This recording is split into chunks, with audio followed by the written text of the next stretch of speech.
Hi friends, hello అండి. మీరు వచ్చేసి వంకాయ చట్నీతో చేస్తున్నాను ఫ్రెండ్స్. ఈ చట్నీ దోశలకైతే చాలా బాగుంటుంది ఫ్రెండ్స్. ముందుగా వంకాయలు, టమోటా, పచ్చిమిర్చి బాగా శుభ్రంగా వాసేసుకొని సన్నగా కట్ చేసుకోవాలి ఫ్రెండ్స్. ఈ విధంగా నేను వీడియోలో చూపిస్తున్న విధంగా. తర్వాత పచ్చిమిర్చి, వంకాయలు, టమోటాలు అయితే వేసుకోవాలి. ఒక పెనంలో వేసుకోవాలి ఫ్రెండ్స్ ఈ విధంగా. తర్వాత వాటర్ అయితే వేసుకోవాలి ఫ్రెండ్స్. తగినన్ని వాటర్ అయితే వేసుకోవాలి. నేనైతే 1.5 గ్లాస్ అయితే వేసాను ఫ్రెండ్స్. ఈ విధంగా అయితే ఉడికించుకోవాలి ఫ్రెండ్స్. బాగా వాటర్ అంతా పోయేంత వరకు ఉడికించుకోవాలి ఫ్రెండ్స్.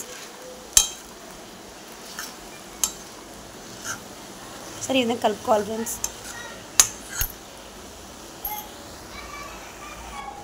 తర్వాత కొంచెం చింతపండు అయితే వేసుకోవాలి.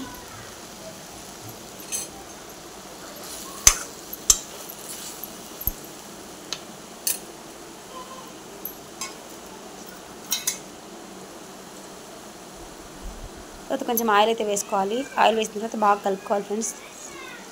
పచ్చి వాసన పోయేంత వరకు వేగించుకోవాలి. కొత్తగా ఎవరైనా మన ఛానల్ సబ్స్క్రైబ్ చేసుకోండి ఫ్రెండ్స్. లైక్ చేయండి, షేర్ చేయండి, కామెంట్ కూడా చేయండి ఫ్రెండ్స్.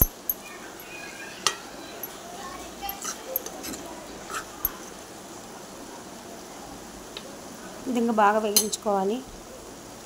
కాసేపు మూత కూడా పెట్టాలి ఫ్రెండ్స్. నేనైతే మూత పెట్టాను ఫ్రెండ్స్.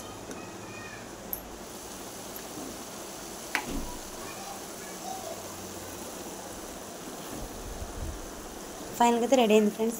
ఇప్పుడైతే స్టవ్ ఆఫ్ చేశాను ఫ్రెండ్స్. తర్వాత ముందుగా పల్లీలు అయితే వేయించుకొని పక్కన పెట్టుకోవాలి. కొంచెం ఉప్పు వేసుకొని మిక్సీ కొట్టుకోవాలి ఫ్రెండ్స్. మెత్తగా గ్రైండ్ చేసుకోవాలి. తర్వాత చల్లారిన తర్వాత వేసుకోవాలి ఫ్రెండ్స్. వంకాయ, పచ్చిమిర్చి, టమాటో వేసుకోవాలి. మెత్తగా గ్రైండ్ చేసుకోవాలి ఫ్రెండ్స్ వీటిని.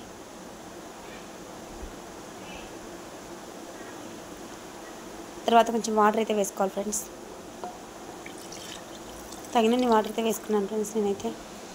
ఫైనల్గా రెడీ అయింది ఫ్రెండ్స్.